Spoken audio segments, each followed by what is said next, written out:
What's up, everybody? Welcome back to WWF Wrestling with Freddie. Thank you guys so much for listening so far. And I'm really excited to introduce this guest because I never had the pleasure of working with him.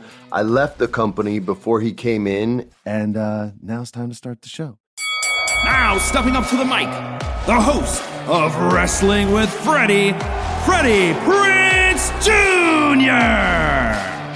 So everyone, please welcome the awesome, the fantastic, by my command, the next king of the ring, Mr. Xavier Woods. How are you, sir? I'm fantastic. Thank you for that incredible introduction. Oh, yes. You're too kind. You're too kind. No, I'm telling you, the only other American besides Harley Race and Jerry Lawler that I think would look good in a crown. Otherwise, we all look like John Goodman and King Ralph. And he looked great. Yeah, he looked great. I mean, he even rejected it at the end. You know what I mean? He knew it didn't look good. Right. He knew it didn't look good. He looks great now, though. Thanks for coming out to Los Angeles, man. Yeah, dude, of course. We haven't had a chance to actually sit and hang out and chat in such a long time. So. I haven't gotten to see you in the flesh since I was your dungeon master. Yeah. I think that was the last time. And we had a ton of fun, and we can even talk nerdy stuff if you want. But before we get into that, we kind of met. Like I said, you weren't at the company when I worked there. Yeah. And so we kind of met because I became a fan of yours, and I still watch wrestling to this day, and I still watched when I left. And I watched this dude, and I wasn't educated on TNA. I watched this dude come in that was you, and you had a backstage segment, and I think the first one was with Kofi, and then after that it was Big E, and it was this young, brash, good-looking wrestler. I'm blowing smoke, but this is what this is what came through. And I remember sitting there going, "Who is this, and what are they trying to do?" And you, Kofi, and Big E formed a faction, which is very difficult to get over with fans, let alone within the company. It's difficult. Yeah. And when you guys came out, I heard some of the strongest boos that I had ever heard a tag team receive. And they started screaming it changed from boos to full Kurt Angle hate, where it was New Day sucks was a part of it. And I remember going, man, but you're committed though. And you guys did something crazy. And it doesn't happen often, man. In fact, it's hard for me to find another time that it has worked in the last 25 years. You guys went from booed to over in a way that I haven't seen in I don't know how long. And it went from New Day sucks to New Day rocks. And you guys were using trombones. And then I watch it years later, and you're in these like bamboo beatdown matches with the Usos and stealing the show. And the crowd goes crazy for you guys everywhere you go. How the hell did you do this? I don't know. You see what I'm saying? First off, you're beyond kind. You're this. I don't know. It's a weird process. It's a weird journey because I'm trying to figure out how to say this. It's like I don't know a stand-up comic who's been hated and then loved. Yeah. And that's the closest thing to wrestling that I can put in show business. I feel like the reason that happened is because regardless of like what the three of us are doing, we have this unreal chemistry together. Where like it's like that we can finish each other's sentences, like that type of stuff. But it's on a different comedic timing level. It's not just like we're friends. It's almost like we have the same style of dropping jokes, of timing on those jokes, of the weird pop culture references of those jokes. For instance, so we were at Waffle House. It's Kofi, myself. Of course it's a Waffle House. Well, yeah. Well, because it's the only thing that's open after a show. Okay. So we got to go to one of those late night breakfast places. And someone came up and they said someone's name was, their last name was Howser. And Kofi and I immediately both went, Doogie? I went to high school with him. Not joking. Doogie Howser? I got suspended my senior year for sticking up for Neil against Rob Bone. He was this guy in my school. He talked smack about Neil and said stuff that I didn't like. And Neil was the reason I started drama. Yeah. Because I saw him do a Dudley Moore impression like the day you choose electives, and I was like, I'm going to do that. Mm-hmm.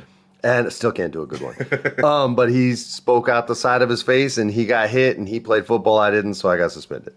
But yeah, so shout out Doogie Howser. Hey, shout out. This is the GOAT, man. So this guy's name's Howser. You guys both just instantly say Doogie. Doogie. And people were like, how did you both come to Doogie? That's how you guys interact in the ring, though. Yeah. That's how you guys would do whatever group or person you guys were going against when you guys would talk trash on him. It was always...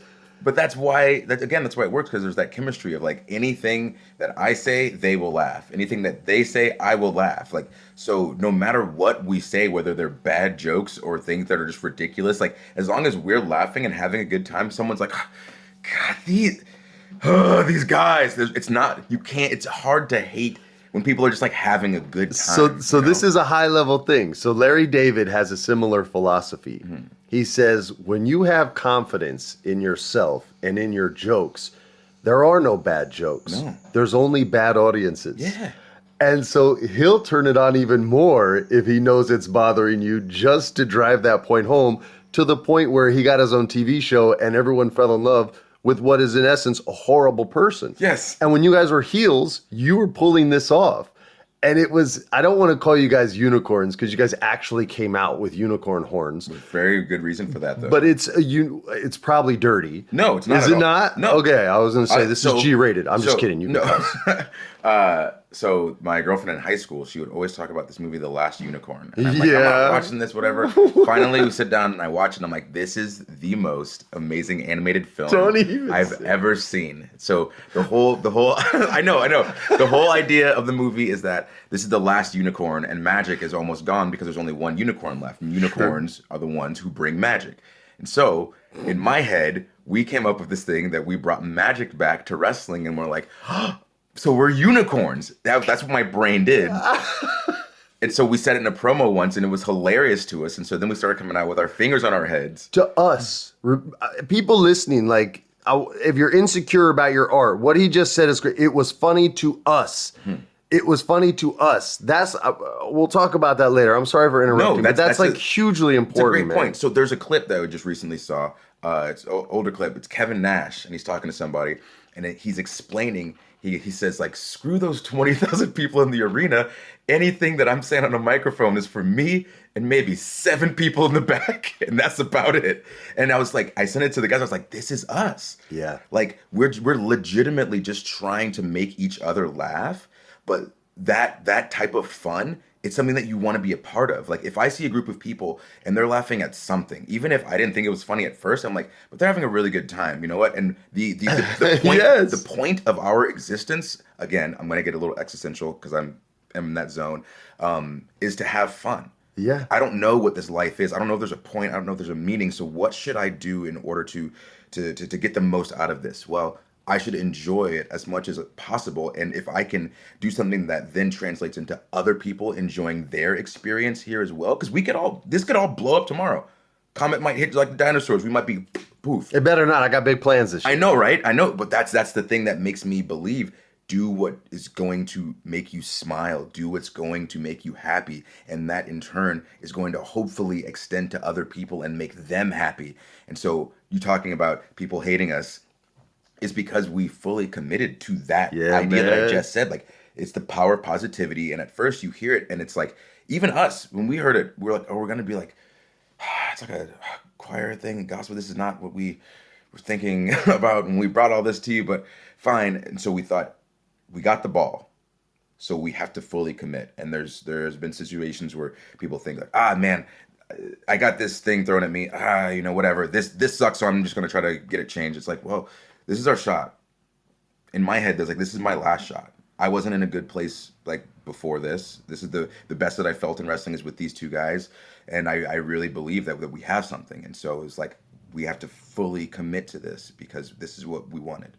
And so when we did that, everybody got so upset because it is so corny at this point in time to try to be positive, which is such a weird thing to say, right? Of course, but it makes people, because they were still coming off like the John Cena days where it felt forced upon them. But you guys were almost a heel doing it as opposed to the babyface doing it, so they were allowed to be. It was a different kind of hate, and I'm still trying to figure out how it changed to love. It's because we gave them exactly what we were, so it became, we don't like this because this is ridiculous. And then when we fully committed, it became, you know what? If they're gonna play the game, we'll play the game with them. We'll see where this goes. Yeah, because people understand. Cheering is good. Booing is good. It is, yeah. Silence is bad. And I think that people understood that, and they saw these are three guys who are trying to make the best out of what they're handed. And I think that even if it's not in the foreground, like it's in the subconscious back of your mind, you understand what you're doing, you understand what you're watching, you're understanding what your interactions mean to someone.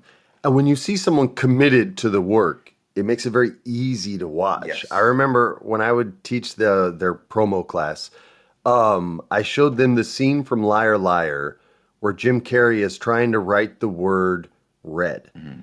And because his son made a wish for his dad not to be able to tell a lie for a whole day, he can't do it. And he writes the word blue. And he's like, "What? No, write it." And all of a sudden his hand gets angry at him and it attacks him. And he's like, "No, you're going to write it or I'll break it off." And it's so over the top and ridiculous that if he didn't commit 100% to that, that's the worst scene in the history of film. Yes. Instead, you can't take your eyes off it. And as ridiculous as it is, when his arm starts, the chicken wing thing starts, he has everybody captured in this. And then at the end of the scene, he comes up and his face is covered with the word blue. And he's like, "The goddamn pen."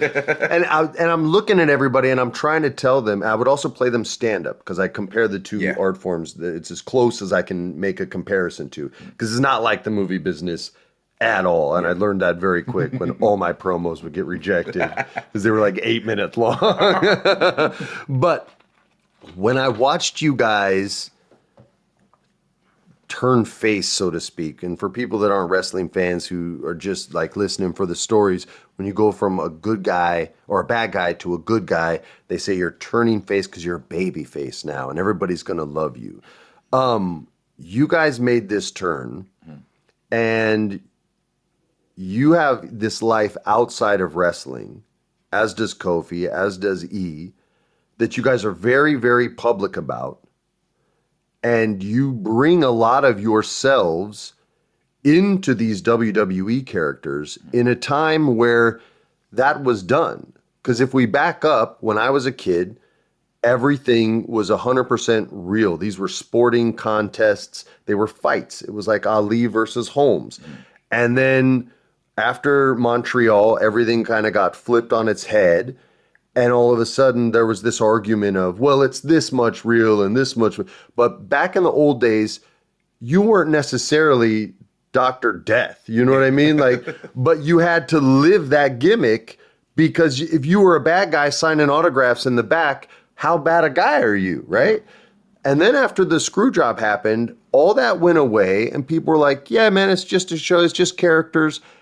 You especially, but Kofi and E as well, have found what I find to be this sort of beautiful hybrid where you've literally brought back living the gimmick, which should make the old heads happy. And if you're not, just listen and think about that for a second.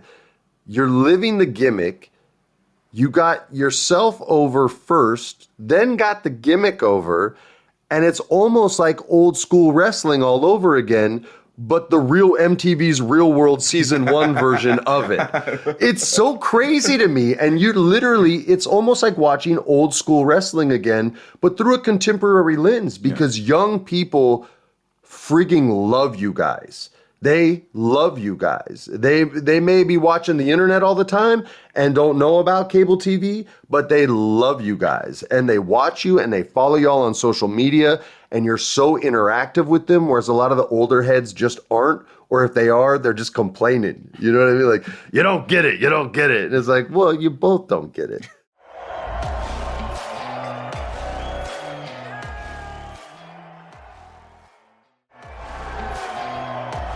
But you guys have this crazy attitude of like, hey, if I don't get that, get me hip to it. And I've seen it since the first segment I watched you do is the same way you've been in gaming, in cosplay conventions, in playing the bass, in which I'm sure you'll be doing at WrestleMania one day, doing to your own theme music. We'll see. I mean, my price is gonna jump pretty quick, so yo, man, I'm like pretty nasty on it. What you guys have done.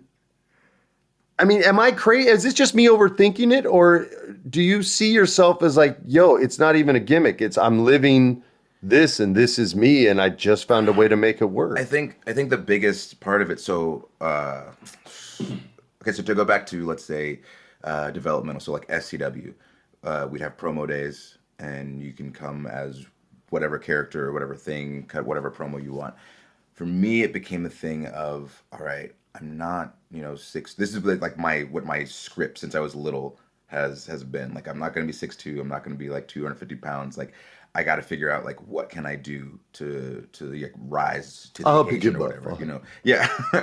But like that's why I learned how to play trombone, because I was like, okay, maybe if I have an instrument, something's there. Wrestling made you want to learn it. Wrestling made me literally do everything that I've done in my life. Oh my God. I played sports for every semester and every term, whatever, because in my head, I had to be an athlete all year long. Because I had to get ready. I figured you were a band nerd who got buff and wanted to wrestle. No. I'm not even playing. No. Started in seventh grade. So I started wrestling because I wanted to wrestle, obviously. Yeah. I tried football prior, like when I was in elementary school, but we played pound ball in Georgia. So you're on a team based on how much you weigh. And me and my best friend were real fat kids. So we were playing with like 13-year-olds and we were like 9, and it just did not work. So they hit me so hard, my helmet broke, I cried, I quit. And so when I go out for wrestling, my dad is like, it's not like that wrestling, right? I'm like, yeah, it's cool. But I would need to learn something because I can't defend myself. I'm just like, I was a little pudgy fat nerd, and I was nervous because wrestling's the truth, man. It is. It changes you, man. It makes you so accountable, not just like in a sport, but in life. Because football, you could be killing it, but 10 people don't want to back you up. Now you've lost as well. Wrestling, it taught me how to be so accountable. Because if I lost, it's because I messed up. I've heard word for word so many wrestlers, like amateur wrestlers, say that. Yep, 100%. And it made me translate that to life. So if we fast forward some, so there's like, okay, I need to learn a language, I need a little bit of Spanish because, I kind of want to wrestle in Mexico. It's the closest country to me that speaks a different language where I could possibly wrestle later in life. So I started learning Spanish. I had incredible stage fright, so my friend convinced me. They were looking for guys to be in show choir. And I was like, I'm doing that. She goes, you have stage fright, don't you? I said, yeah. She goes, how are you going to be a pro wrestler if you can't sing and dance in front of people? I said, so I joined show choir. That's good. To get over that. In college, I was a cheerleader because I knew I wasn't going to be tall, so I tried to get more agile so I could learn how to do stuff. So like literally every decision that I've made in my life was to try to gain a skill that might possibly help me in wrestling.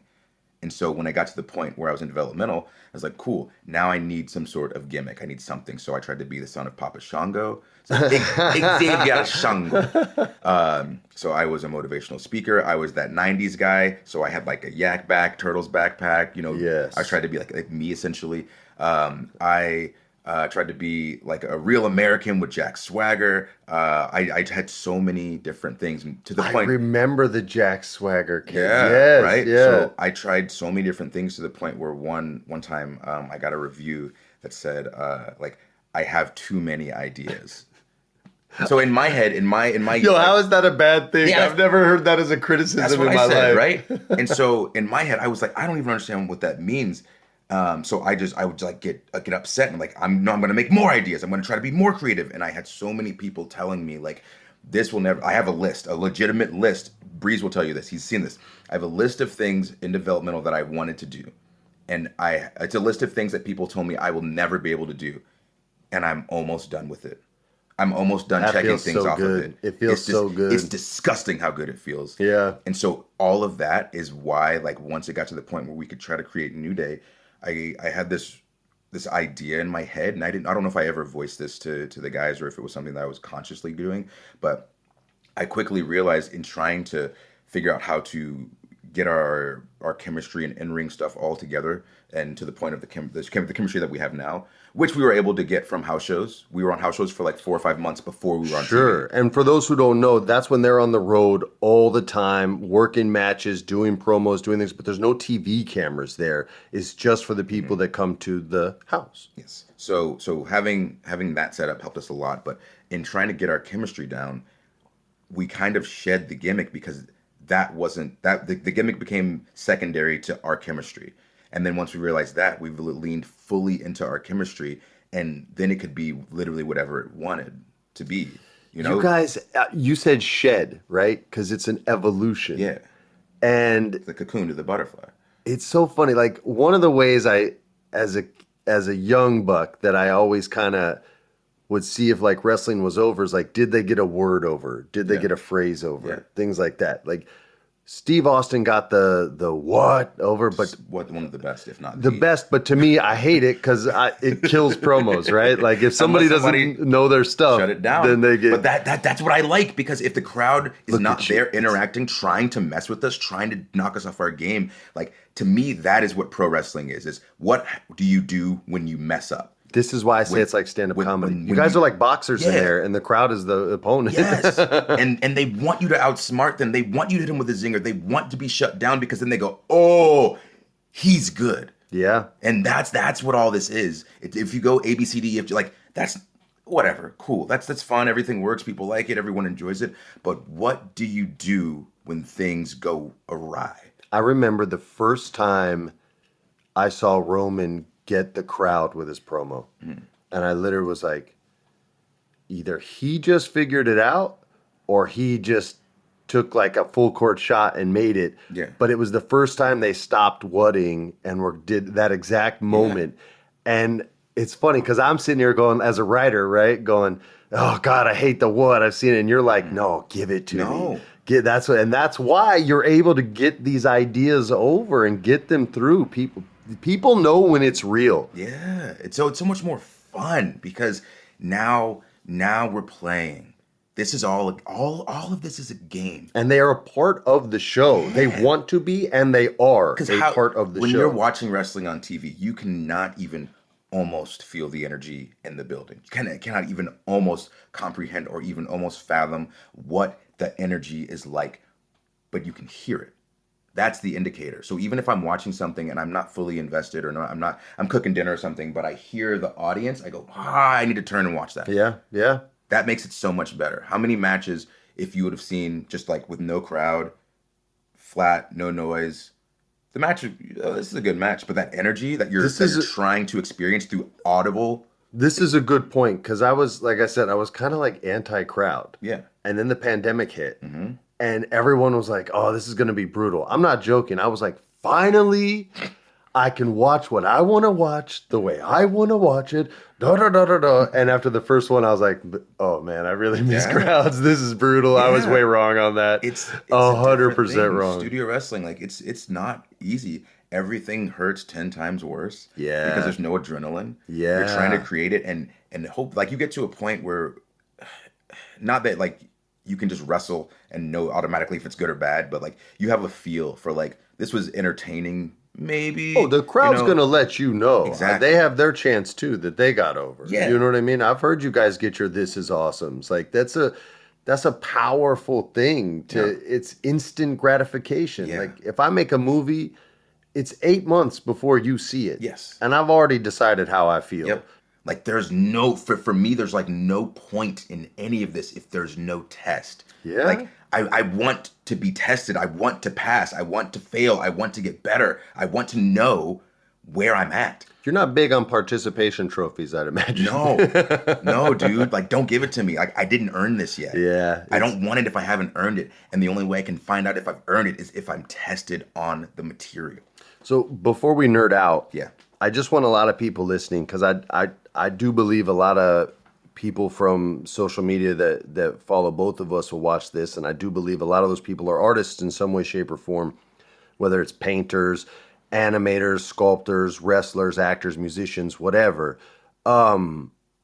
Everything Woods has said, I hope you guys go back and listen to, because it's literally the blueprint for how to stay true to yourself and your ideas. And we hear the term shill thrown out a lot these days.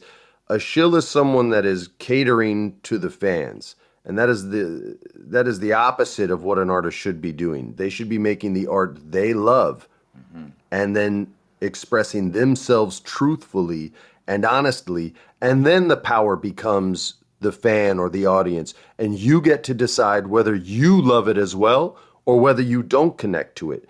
But a lot of artists and younger ones, and this is with social media and a like button, I see a lot of you asking people, what should I paint? What should I sing? What should I do? And I always want to, like, if I had your number, I would call you and be like, don't ever do that again. I want you to sing what you love or play the cello with a song that you like. Like, don't ever ask my opinion ever. I'll let you know if I like it or if I don't when you're done. But be true to yourself and make art for yourself. That's what stand-up comedy and wrestling still have in by the dozen compared to all other art forms. Movies are way different now. There's so much CGI. There's so much less honesty that we can put out there because the animators who put up honest work don't even have control of the edit and don't even have control of what music's going behind what. They can take a line I said in one scene, and if I said the same line in another, they could put it in there. So it's when you're in that live audience. That's so funny you had stage fright. Oh, the worst. You have like the worst. 0% stage fright now. Like you're the opposite. What's the stage courage? You have stage courage. Well, but at the same time, like you were saying, just getting to be myself. I don't know. That's the scariest thing is playing yourself. Yeah, but at the same time, the reason that I'm like why I feel so comfortable in this is because I was doing what other people were telling me all the time, taking everyone else's advice except my own, I guess. And once I got to the point where I said, you know what? I want to throw my own punches. If I get knocked out, good, because now I know that I'm not supposed to be here. I failed the test. Yeah. I don't have what it takes. My mind is not built for wrestling. My body's not built for wrestling. Whatever. I need to go and do something else. If I'm constantly throwing someone else's punches and I get knocked out, now I'm going to be blaming people constantly for the rest of my life for messing up my shot. It wasn't their shot. It was mine. And I decided what to do with it. And if I don't succeed based on your advice, that's my fault. That's how demons are created. Exactly. Yeah. And then that it ruins your life. It's a pit in your stomach, in the back of your brain. Yeah. I would much rather fail on my own accord and come to terms with the fact that I'm not as good as I thought I was. There's my reality check. Amateur wrestling accountability. Exactly. It's all rolled into one. So if I'm able to go out on my own terms and I win that night, I don't go, oh, cool, I won forever. No, I have to win every night. But I have a little more confidence. And the next time I go out there, I have more confidence that I'm going to win again. Yeah. And then every time I do that, I feel like I'm going to win again. I'm going to win again. So at that point, I stopped caring about, do I need to have a gimmick and have a mask? I said, no, screw this. I like me. My friends like me. And legit having that relationship with them, being on camera with them, doing promos with them, matches with them, gave me that confidence that I don't have to put on a mask or be a different character in order to make money at this place. I can just be me as a human person. I have interest in video games, in The Last Unicorn, in bass, in all these different things. And it's like, if you don't rock with it, cool, I'm already here, dude. And regardless if you like me or not, I'm about to have a banger bell to bell. So like, you can't be mad. You can dislike the character Xavier Woods, but like Austin Creed has done nothing but worked his ass off in order to try his best brought to the entertain magic you. back. And if you don't like it, that's so cool.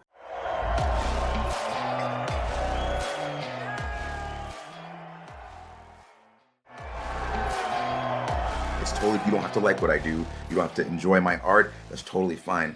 I have this feeling that comes over me when I'm performing that is all that I need. The way that it makes me feel, that's all that I need. So if you love it, I love you for it. Thank you. And if you can't stand it, I love you for it. I bless you. But it's just that feeling being out there with those guys. It's incredible, dude. It's funny. I wasn't as comfortable as you are until I got in my 30s, which you are now. Yeah, that's about the same. And before that, like all the movies I was doing, it was always, I didn't believe in my ideas. I would do whatever the director said. Oh, that has to be better than what I did. Yeah. And I was kind of learning on the job. And it wasn't until I got into my 30s where really felt comfortable on camera. This is no lie. My dream career would be the actor Ron Perlman's career. He was always in prosthetics. His face was always covered. Yeah. He was Hellboy in the original Hellboy movies. He was the preacher in that weird Island of Dr. Moreau movie. Oh my God. He was? Yes. He was Beast from Beauty and the Beast, the live action show in the 80s. I love Island Dr. Moreau. He was, I know, that movie. That's a good movie, People dude. trash on it. That's a good movie. I've seen it a lot, man. And I'm always trying to why do people hate it? Yeah. I really like that. You know who the cheetah was, right? No. Mark Dacascos, that Filipino action star or American Filipino action star. Can we redo this? Can I be your little buddy? You're the doctor.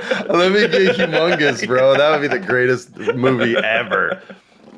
So we agreed on that. Well, that's a good segue because I want to finish on nerding out. Mm-hmm. So you and I, a few years ago, there was an app called the DC app, DC Universe, and you could watch shows like Teen Titans. I think they just call it Titans. Yeah. And they had Doom Patrol, which if you haven't seen, you should actually watch that. I've seen a few episodes, and it's really funny, and I love Brendan Fraser so much. Sarah made a movie with him, and I got to hang out with him more than her. And I literally was like, dude, I wish we were brothers when we left. And he was like, so do I. And he's just this giant Canadian guy with a huge heart, and I love him. So anyway, you should watch that.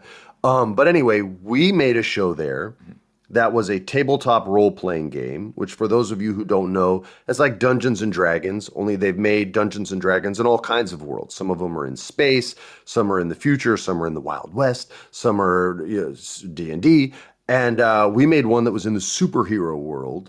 And I have been, and I don't even know if this is going to come to fruition, but I'm just so excited I want to talk about it. I've been trying to get a meeting with the people at HBO Max who absorbed the DC app. And show them what we did there and try to get going. And they watched it and they reached out and they set up a meeting and they want to talk about maybe doing more of DC AllStars. Please, so, so much fun. For those of you who don't know, oh my God, we literally is an 80s game. And so our dungeon master or game master was this dude named Sam Witwer. Everybody loves Sam. And he wrote this, basically the Breakfast Club for superheroes movie, only with dice rolls. So it's a very linear story. We're the characters. There's an element of improv to it, but he knows where his story is going to go and can control it. So if you want to see the pilot, it's out there. They put the first one for free on YouTube, and you had to pay for all the other ones. But you can just kind of see what it is. So I'm going in there, and I'm going to pitch him a few different versions of it. I want to pitch him a villain's version. But I want to see if they'll be down to continue our story because I felt like we had a lot more to do. Yeah. You and I had my favorite interaction ever in a tabletop role-playing game. Our characters had these secret goals. Do you remember this? Yes. And my character was a nerd. I was the dork from Breakfast Club and had no friends and was good with computers. And everyone was crapping on me and making fun of me. And by the end of the game, we've revealed our true identities. I was Super Dude, and you were Bat Guy. And we're up on this pedestal of this torn down chapel, and we're looking in, and we see the bad guys in there. And I had this special skill that if I could make one friend in this game, I would be immune to this one particular character's attacks. And we don't know each other's goals. And so this is when you're saying you can finish these other sentences and things like that. So we're both sitting up there, and I look at you and I go, we're about to go into battle. And I saw it and I go, hey, man, are you my friend? And what did you say? Yes, I am.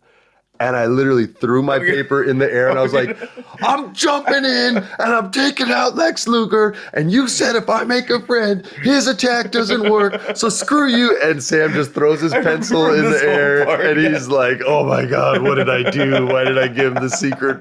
And I had so much fun playing these. So by now you guys are figuring out that I'm a big dork. You put me on to a DM who's a dungeon master that I want to give love to.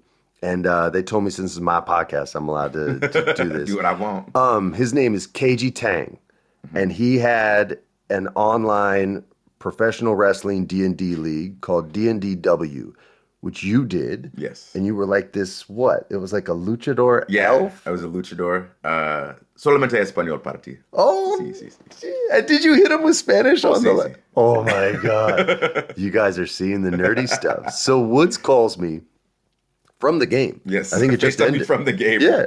We just played. I was like, oh my God, Freddie would love this. So this guy literally, he FaceTimes me. He's like, dude, you got to come do this Dungeons and Dragons wrestling game.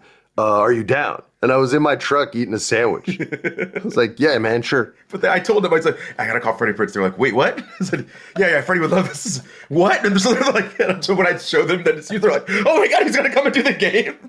Dude, they were so good to me. This was the impression you left. This is how good they were to me. So I call this guy. He's this awesome dude who does voices. He's a voice actor. That's great. And he does wrestling voices as well. And so his announcer for the wrestling league is, I think, like an orc or troll version of JR. And so the voice is like, oh my God. So he's already locked in on that. And he writes every story for every single session. And I mean, puts in work on it. And he says, hey, it's a monsters only. It's a monsters only. He had this rule. I don't know why that makes me laugh, but he goes, it's a monsters only wrestling league. What's your favorite monster? And so now my whole memory is wiped because I'm thinking elves and dwarves and all this stuff. And I go, the first one that pops in my head, I go, an owlbear. And so for those of you who don't know, it's very self-explanatory. Yes. It's a giant bear with an owl head and a lot of feathers instead of fur. And it's pretty darn tough. Yeah. So I hit this guy KG back. And this is going somewhere, I promise. And I say, hey, man, can I be an owlbear? And he goes, oh, my God, I love you. Please be an owlbear. I said, okay. So I come in. He has me roll for some statistics. So you're rolling for things like strength, intelligence. That was a rough one for me. And then a bit of a backstory. Some other stats that I won't bore you. And my backstory was I got cursed from eating this wizard. And the curse was I was now fluent in every language, but could no longer speak or understand my own. Okay. So I just hate everybody. I was just grumpy and pissed off. Such a weird curse. Well, it's wrestling. Yeah. So I'm going to be an indie league champion coming in with these other professional D&D players. And the one, her name is Christina Valenzuela. I love her. She voices Ladybug Girl. If any of you have kids, your kids love her too. And she's the nicest out of all of them. She's like, oh my gosh, hi, I brought you a present, da-da-da. She's a killer, okay? She attacked me right away. In the story, she came to give me a hug, made an agility roll, and the success of that was she slipped something in my sock that was going to affect me later, right? So I was like, oh my God, you're a horrible human being. I love you. Yes. Will you please play it on my RPG? Which she does now. Yes. She's even played Mafia with Seth and Claire and all of us, and she's a gangster at that too. Shout out to the D&DW crew, by the way. So I'm loving all these people, and I can't roll bad. No matter what, and I always roll bad. Yeah. I'm like the king of the four, okay? Mm-hmm. So it's just 17, 18, 20. I think I rolled 3 natural 20s in the match that we were in against this giant knight, and I killed this guy, or not kill him, I take him out, and I got the belt, and I even did a voice, and the point of this was I modeled him after the Big Show. Yeah. And literally, so I made him British. So he sounded like this, but he was incredibly grumpy. And I even cut a promo where I was like, I have to listen to your stupid languages and hear you do this whole thing. And I had to do it on the fly. Yeah. But it was I'd never done that before. It was incredible. And off of that was when you asked me to sacrifice my life for a month and write you guys a tabletop RPG, which I love doing, man. I had a blast doing that. And now I can't stop. There's literally another one right in front of your face. It's so good. So we're dorks. Yeah, just a little bit. And a lot of you probably are too. So in your face. In your face. I haven't heard in your face in so long. It was big when I was in the 80s, man. I have my Z Cavaricis. I'm bringing it back. Like a Jimmy Z shirt, and I'd say, in your face. So funny thing. So just for a second to go back to wrestling. So you just said this was funny. Yeah. And so I'm going to say that if I have a promo on Monday. Because it's funny to me.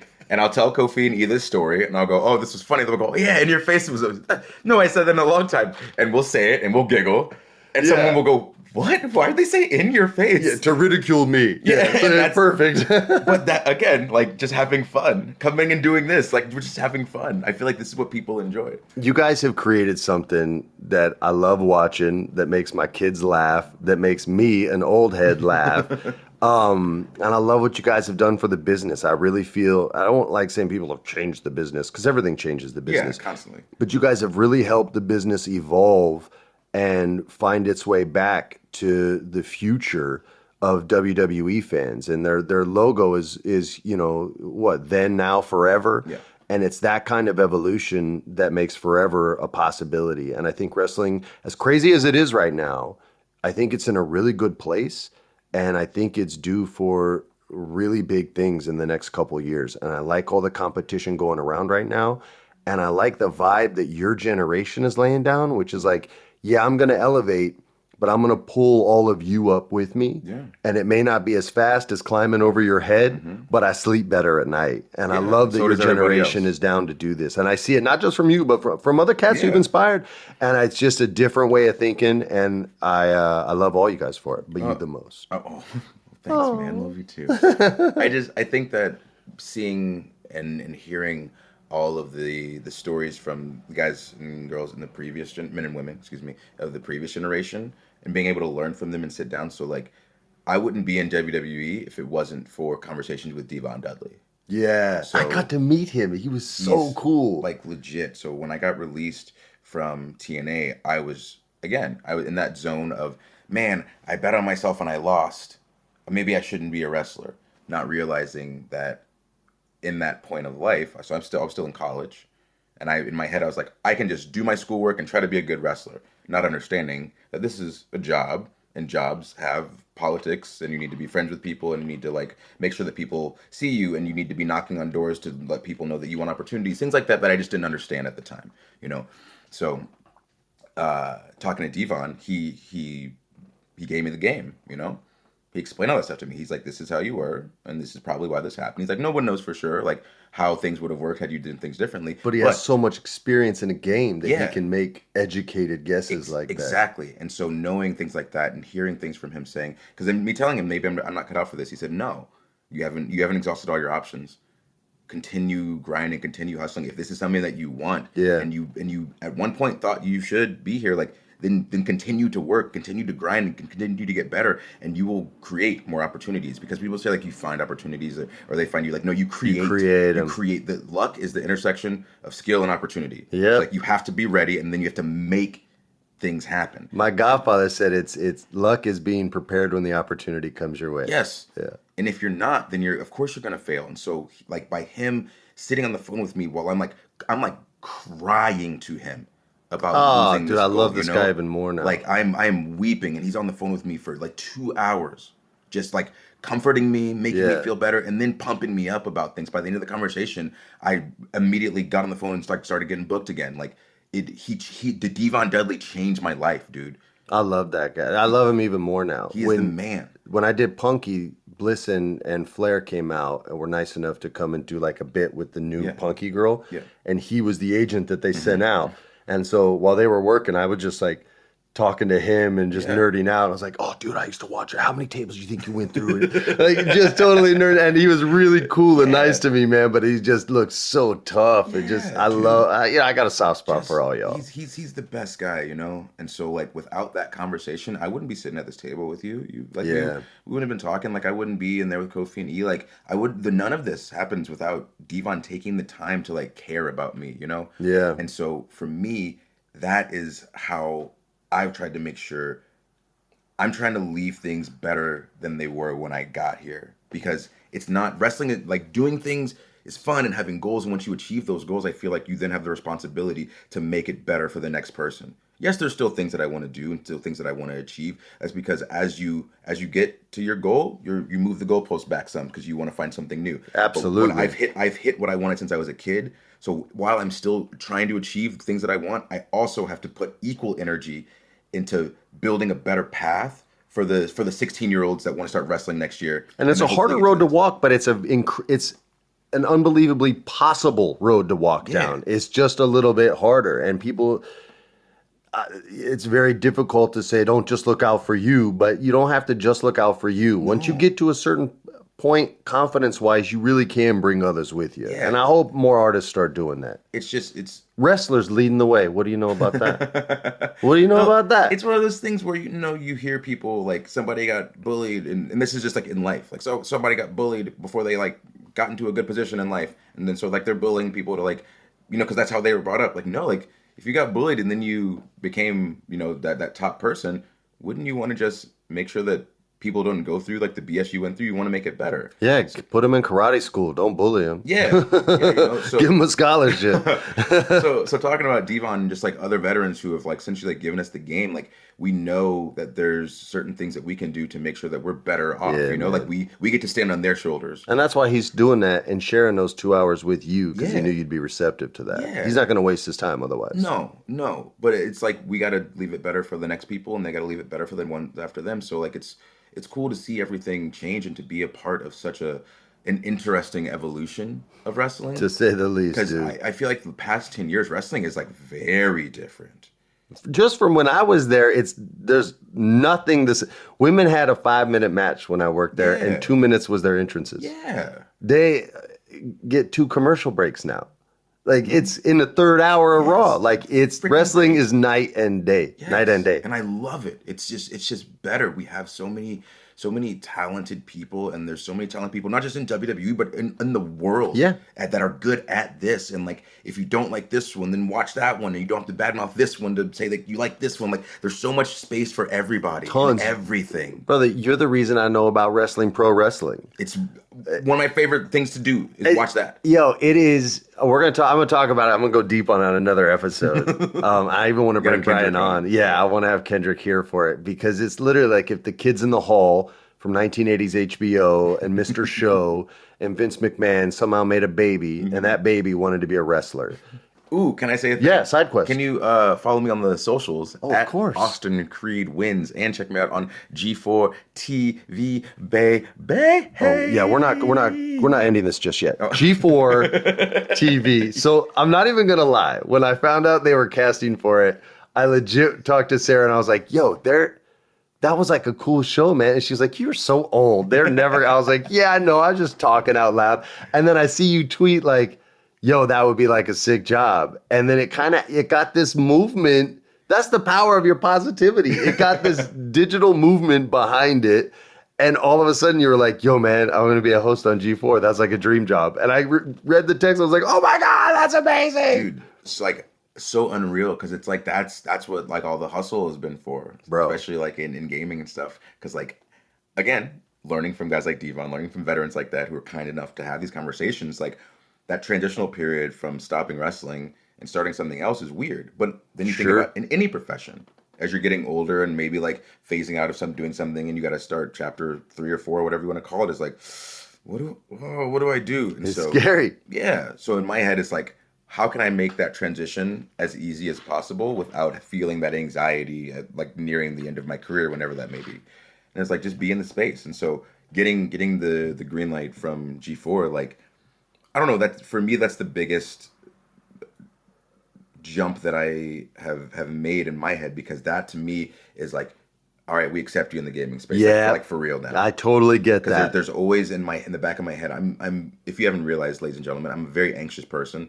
And so whenever I do gaming stuff, even though I've been in the space for like 6 years now, there's that, oh, who's this random wrestler guy on my TV? Like, and I did EA Play. I know there's hella people that watch that have no clue who Xavier Woods is. Yeah. And don't care, and they go, oh, they just hear WWE. Like, oh, he's a random wrestler. He doesn't know anything about video games. But then my job in my head is like, I have to be so much more cautious, not cautious, but conscious of getting myself to a position where they go, oh. And so being able to do that to the point of becoming a G4 host tells me my transition should be okay. And hopefully. It's with something you love. Yeah. It's power of positivity, people. And we'll speak to you guys next time. Peace. Bye.